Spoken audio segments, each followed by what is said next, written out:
Welcome to the second episode of the KDX 220R. So we've got some parts that came in the mail a little earlier than I expected, and I figured I might as well get to wrenching on it. I was going to wait for all of these to show up, and it's supposed to take a couple more weeks, but the stars aligned, and here they are. So today we're going to get the exhaust on the bike, put the chain and sprocket on, and I believe I had something else to do with it, but we'll get as far as we can. Handlebars clearly need to be reset up with all the levers and all that.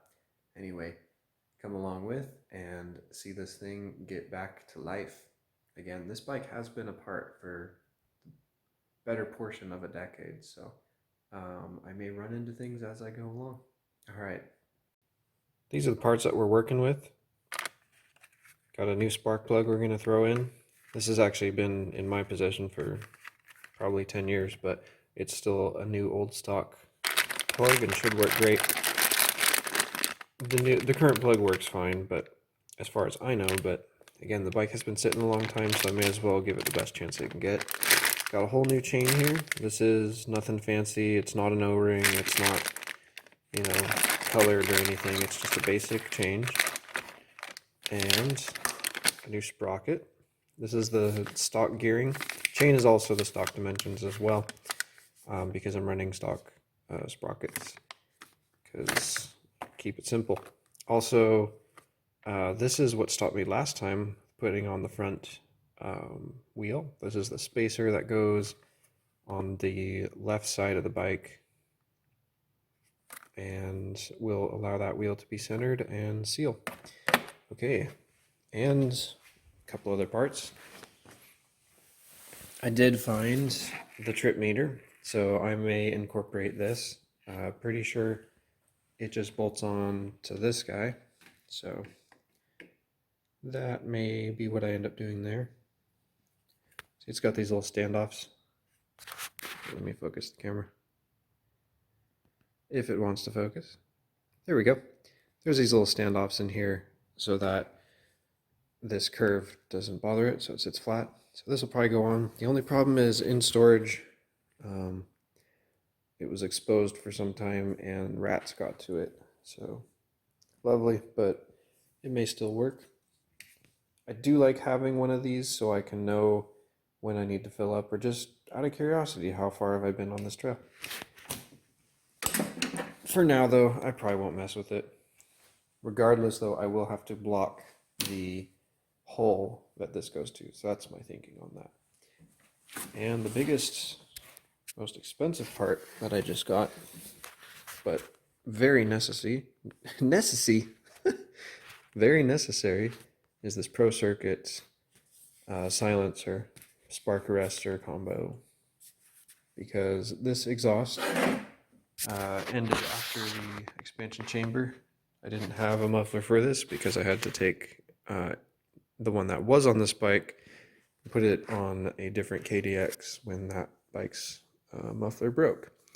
So it was damaged in a crash, so I ended up pulling it from this one. And again, this was a parts bike, so that was just normal hat for pretty much all of the reasons why this thing is in the state it's in.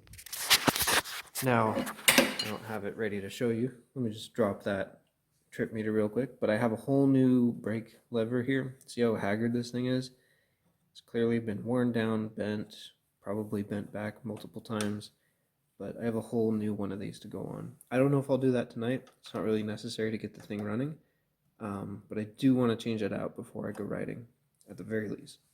One more comment about the Type 296. Most people get what I think is called a 304 or a 301. I'm not sure as far as what Pro Circuit offers, but I wanted this one because it is a spark arrestor, but it's also designed to keep the bike quiet. If you notice, it's really long. Most of these things are not this long, but actually it's pretty much the length of my whole arm. So when it's in the bike, it's actually up to the edge of this fender. I test fitted it earlier, but it's a long piece, a heavier piece, but it is still lighter and more compact than the stock unit, and should make a little bit better noise. Stock units are actually about as expensive as a brand new aftermarket one, so I actually wanted this bike to be a more docile bike as far as sound goes. Pro circuit stuff tends to be loud anyway, so I figured this would be all right. And because I do a lot of woods riding and desert riding, it's just smart to have a spark arrestor type, and it's also completely necessary in some places. So as far as legally goes, that's why I chose the 296. I don't see a lot of videos of these, so I will probably do a standalone exhaust video of this just to have it out there on the web. The front wheel is on, and properly. It is properly spaced in between the front forks. Got that brand new spacer down here, right here. Greased up the end of it because that's just what you do. Make all the things fit nicely. And all of this is buttoned up. So this guy is on its tabs. So there's this aluminum tab coming off the fork that's actually cast in. And then the odometer has these little tabs that go around it. Now the odometer is necessary for this assembly, as far as this part goes, because it is also a spacer for this side of the bike. This is all tightened down, got this torqued down, and it's sitting flush as you want to see. So that's all gravy. And I also took the liberty to tighten down all of these forks and made sure the top of them, that this is about even. I didn't get a caliper or anything, but it's close enough. And I will probably have to take off some of them because I'm pretty sure some of the cable routing or wire routing goes through those, but I'll deal with that later. Point is, I have a front end now, and the steering is easy peasy. Smooth as beans, but no play on it. And that's kind of what you want. You want it to be able to just fall over with the lightest push. In fact, it's like wanting to go over to one end, but that's good. There's no binding or anything weird going on with that. So, yeah. And, let's see, one more thing. Oh yeah, I wanted to show you this. So the wheel has received so much abuse that it's actually bent. So, if I go like this, you can see it wandering from one side to the other. Look at that. Like, it's pretty significant. Bit of an update. Small problem with installing this lovely sprocket. So if you look in here, let me focus the camera. If you look in here is a groove here. So the sprocket sits on this side of that groove, and a circlip goes there to keep this from backing off. Now all the torque is forward, hopefully, and it doesn't need that beefy of a thing to hold it. It does have these bolt holes. And I was looking at the stock KDX, and it looks like they did just use a circlip. This can be used on multiple bikes. Some require those to hold them down. Also, some circlips aftermarket you can get, they actually have bolt holes to where you put the circlip on, and then it has tabs that go to that. In fact, I can show you that on this Honda over here. So, let me focus. There you go. So on this sprocket, you got this, which is kind of like a circlip. It does clock onto it, and then what you do is you use these bolts, and that holds it down. So you basically fit this in the grooves, twist it under the tabs, and then this holds it on. The stock KDX one is just a regular circlip that goes on there. You spread it with those little bar pliers, so it goes open like that, goes on and closes. So I don't have that, and I've been looking for quite a while now, actually. Looked through my bin of bolts, and then through every source of KDX parts that I know of that are on hand. So between the big black box, the various cans I have sitting around, and then I looked through the very top of the toolbox, which needed to happen anyway. It was a complete mess. So seriously, things just add up over the years, and my box had no business being that dirty, but it happens. So I cleaned it up to a point where I'm okay with putting all this together. However, if I can't find the circlip, that means that I cannot put this on here. I can't put the chain on, get the back wheel all tightened up or anything. So I will just have to go forward without that for now, unfortunately, because I really wanted to start this bike up this evening. I don't have a proper kill switch right now, so I was going to have to stall it to stop it, but if I don't have a chain entire setup going on, I can't really stall it, so I am not going to be able to try that, but that's okay. I think my neighbors would appreciate that I don't start the bike at night. So what I'm going to do is work on cleaning that up. It's got rat poo on it. And then putting the brake system on, any of the levers that I can figure out, and just sort of button things up. Also, since I have the exhaust, I will put that in. And unfortunately, I will not be able to get everything done tonight, so I'll go buy a circlip tomorrow. Shouldn't cost too much. And that's how the cookie crumbles. I don't know if you can see this, but this is the level of hackery that I'm working with on this bike, pretty much at every turn. So there is WD-40 in there, which I just sprayed in because I thought it was dirty or something. But there's actually 2 sets of threads going on in there. So this bolt that I found was going in just fine, and then it bottoms out pretty short in there. And I don't know if you can see it, but where that color changes, that's actually a different thread pitch, and like it's actually off center. So you have the bore and then it's up and over. So that's fun, and this is what holds the exhaust. And I think perhaps one of the lower plastics, but it's not like a crucial thing, but this frame is just goofy. Exhaust is on. Look at that long boy. That thing is crazy. Grab this light and show you around. So here's where that questionable mounting location on the subframe is. And then this one, that tab was fine. The main problem though, well, I'll show you my first problem was when I put this in, realized that the gasket here between the pipes was backwards. The smaller end, which is the muffler side, was towards the expansion chamber. Whatever reason, don't know. You know, weird previous owner stuff that goes on. So I've swapped that around. Also just made sure this whole joint is pretty solid. It's nice that the Pro Circuit system, I don't remember if FMF has this, but it has an outer end and also an inner tube in here. And then this one slips between those along that first end, and then it seals right around here. And then this is just for the seam. It does have this tab back here, but it does not line up how it should be. I guess they could have welded this forward. I don't know if there's an issue with their jig or what, but I do think there's an issue with their jig. I don't know if it's because this frame is messed up, very possible, or if because the KDX has been out of production since the early 2000s, you know, Pro Circuit may not have the exact measurements anymore, or their jig has worn out. I'm not sure. Anyway, what I had to do was hammer this tab this way because the way it was clocked at the beginning, this was way too far from the bike's tab, and the subframe ends around here, and the end of this muffler was pushing into it. It still kind of is. You can see up in here.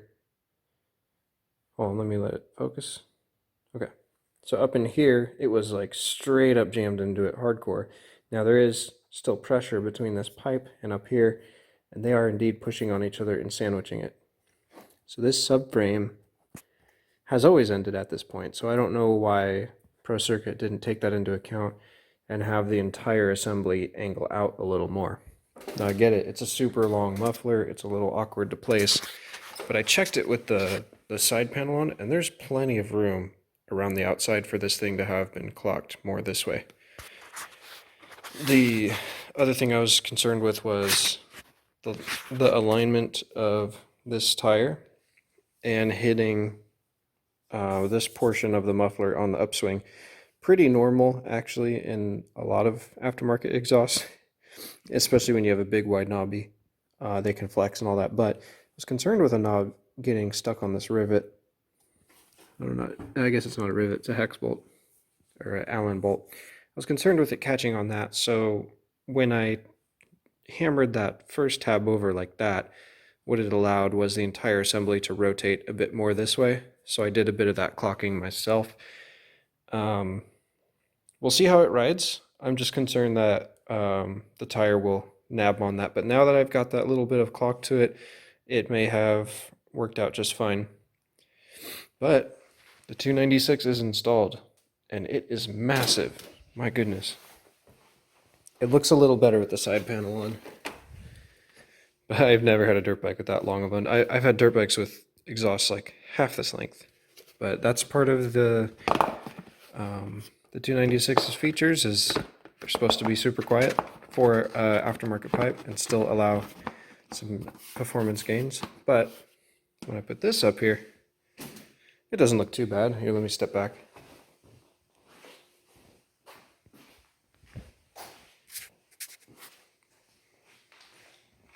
That's pretty proportional, but man, you can tell it's a little oversized. But should be nice and lightweight and work well. Dang, it's really looking like a dirt bike again. That's super cool. New problem. Again, a symptom of a bike sitting in parts for many years and being used as a parts bike. So this is the clutch lever assembly.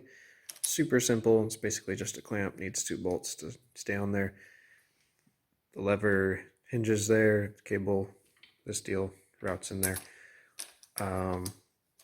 However, this hole here, it has been borked, and I thought it was just, excuse me, I thought it was just this at first. So if you look at the end of the bolt, it's been messed up. So I thought it had just been placed in there like that, no problem.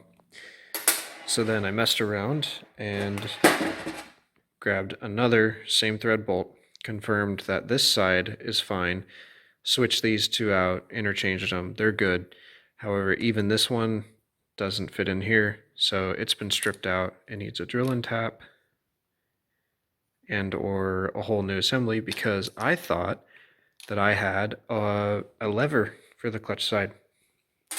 I could have sworn I've seen one in rummaging around these parts, but for some reason I can't find it, and I think it may be that I just have the brake side. So unfortunately, I may have to buy more parts, and that's a real big bummer for me. I'm not really balling right now, and I don't have I don't have the money to keep buying things for this. So I saw this in the parts bin, and I thought, oh cool, all the levers and stuff are here. This is the front brake side. This thing looks fine, should work. That's all good. That's gonna go up here. Sorry, let me remember that I'm holding a camera. That's gonna go up in here. So this will be fine. This, I guess, is a leftover brake cylinder. I probably have this because, oh, I just realized I could pull this bolt too for that other side. That's fine, but the problem is it doesn't solve my issue of the aluminum being stripped out and also just not having a lever. Now I could consider taking this lever if it works, and it might. However, it's super long and it won't fit within the handguards, and I don't want to cut this down. This is actually like an original size and proper lever for an XR80. This was actually broke at one point, and this is the replacement long ago. But so I'm gonna have to look in my storage unit and see if I have more clutch parts for this bike. But again, another thing preventing me from riding this thing. So I need to find the circlip for back there. That's easy. This is actually more of a problem because I may have to buy a whole new lever.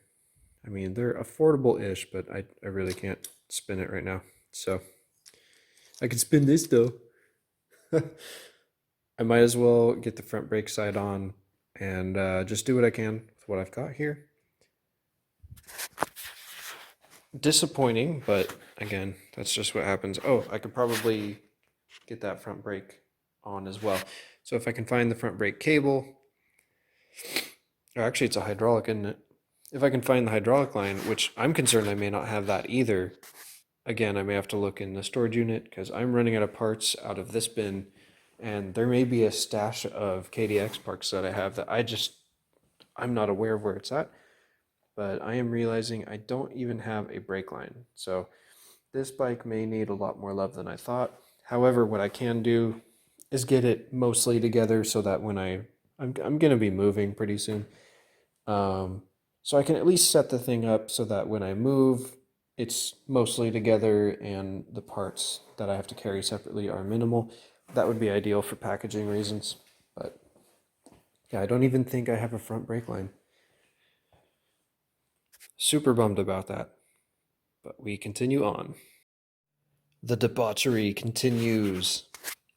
Just spent all this time cleaning up this whole area for the rear brake mechanism because I thought I had a nice clean one to go on. So this is the piece that was on it. It's so mangled and tore up that I thought, well, you might as well try this other one that I have. And I thought that this was the wrong brake lever for this bike just because of how mangled and mashed about it was. I thought that they had hammered it to fit. But actually, this piece right here is not correct. So I have the rear brake master cylinder adjusted as far up as it'll go. Problem is, it's actually starting to create drag on the rear wheel now. Because the more you adjust it, the more preload it has. So it almost fits. And this is an aluminum piece. This is definitely steel. It's heavy in comparison to this one. So it would have been nice to have the aluminum one. The other thing is, clue that I was thinking is, I've owned these bikes before, and I remember the brakes having these kickbacks. So when you hit rocks, they just knock back. This one is solid, so clearly more moto based. So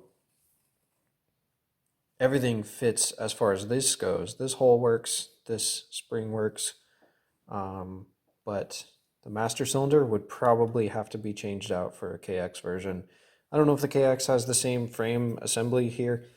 KDXs and KXs are a little different. Certain things interact, but certain things don't. But right here, maybe you could get a shorter fork, if you will.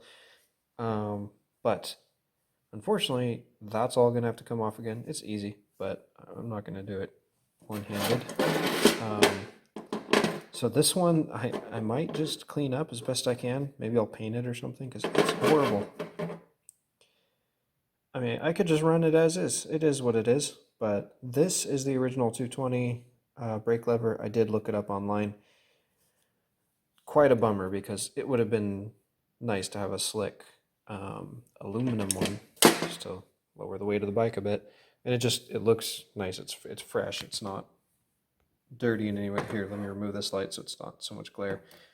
Yeah, that's a nice piece. It would have looked great, but I'm going to have to go back with this mangled one, which I'm super bummed about. Maybe someday I'll splurge for a whole new one or just spend a bunch of time refurbishing it, but it's so twisted and bent up and hammered on. I don't know if it will ever look normal again.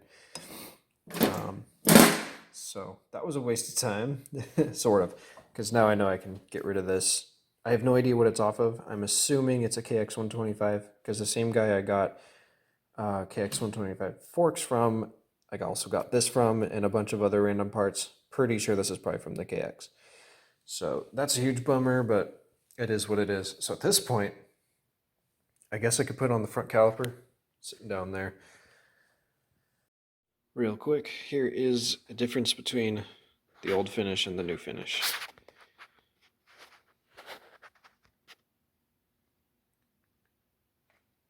Thank you, wire wheel.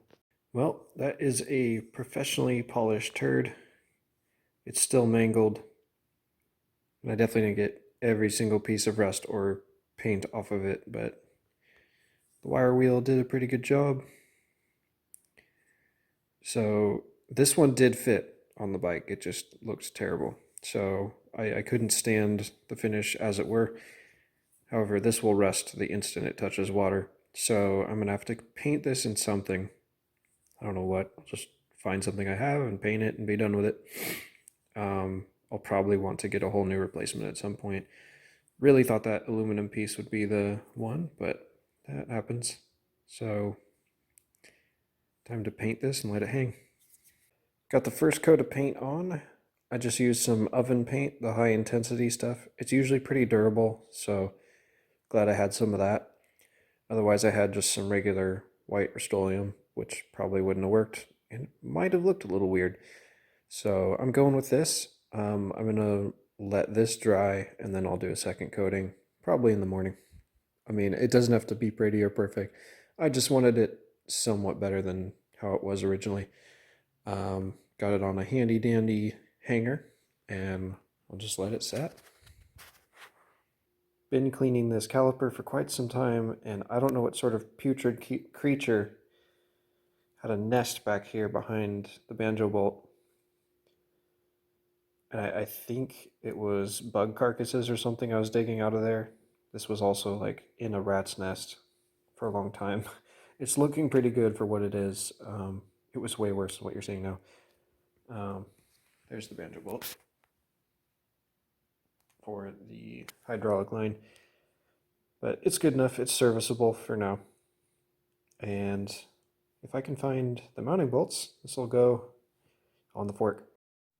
Got our lovely caliper on. Found the right hex bolts. And this thing is solid on there, and the wheel spins just fine. So next step for the front braking system is to find the hydraulic line. I hope I don't have to get a new one. No idea what they cost, but this cheap project, as usual, is getting out of budget. But I was expecting that. I'm glad that it's as together as it is. Let's check out the brake pedal.